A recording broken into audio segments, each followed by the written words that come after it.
One afternoon, I sat with my friend in a cozy, sunlit corner of a quaint coffee shop nestled in a neighboring town of Venice, Italy. The city that glistens with light and water, where gondolas silently drift along narrow canals and history whispers from every cobblestone street. The scent of freshly ground coffee beans mingled with the salty breeze from the nearby lagoon, and the gentle hum of Italian chatter filled the air. Outside, laundry swayed lazily on lines stretched between the pastel-colored buildings, and the midday sun painted everything in warm golden hues. Inside the cafe, the atmosphere was comforting, with wooden tables polished smooth from years of use and shelves lined with jars of biscotti and delicate porcelain cups. The soft clink of spoons against ceramic punctuated the occasional burst of laughter from other patrons.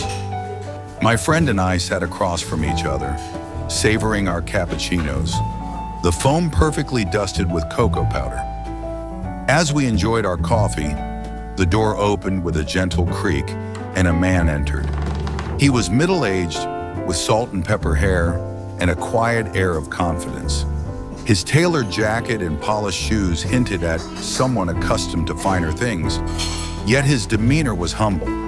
He scanned the room briefly before taking a seat at the table beside ours. The waiter, a young man with a cheerful smile and a crisp white apron, approached him. The man leaned forward slightly and, in a low, calm voice, placed his order. 2 cups of coffee, one of them there on the wall. My friend and I exchanged curious glances. We watched as the waiter nodded without hesitation, jotting down the order. Shortly after, the man was served a single steaming cup of coffee, which he sipped slowly, gazing out the window at the bustling piazza. When he finished, he rose, paid for 2 cups, and left with a polite nod. The waiter walked over to a corkboard on the far wall, where a cluster of handwritten notes was pinned, and added another slip of paper that simply read, "A cup of coffee." The mystery of this ritual intrigued us, and we discussed it quietly as we continued sipping our drinks. Before we could ask the waiter, 2 more men entered. They were younger, perhaps in their late 20s, with an easy camaraderie evident in their laughter and animated gestures.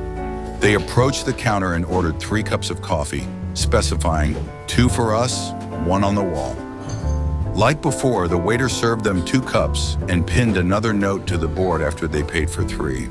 The men lingered for a while, enjoying their drinks and sharing stories before they too departed.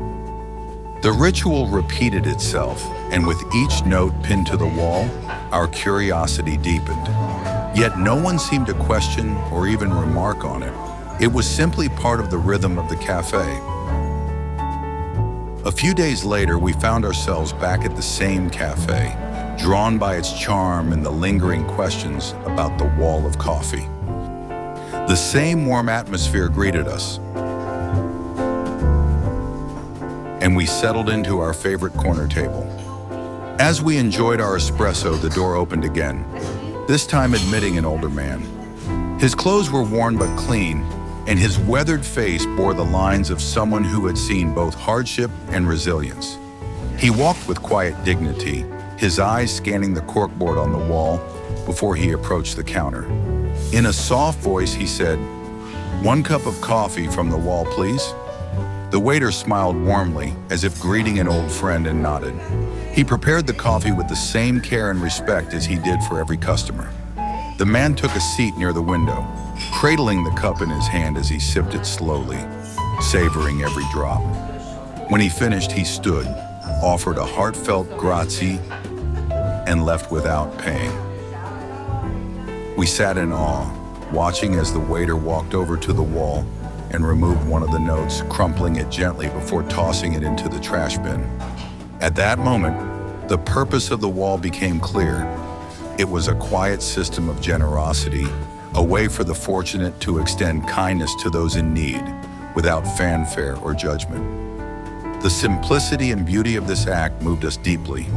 Here was a community that had found a way to care for its most vulnerable members with respect and dignity. The man who had claimed his coffee from the wall never had to beg or explain himself. He simply placed his order, enjoyed his coffee, and left, his pride intact. And those who contributed to the wall did so anonymously, their generosity a quiet offering to someone they would never meet. As we left the cafe that day, the image of the corkboard stayed with us. A wall not decorated with art or advertisements, but with compassion and humanity. It was, without a doubt, the most beautiful wall we have ever seen.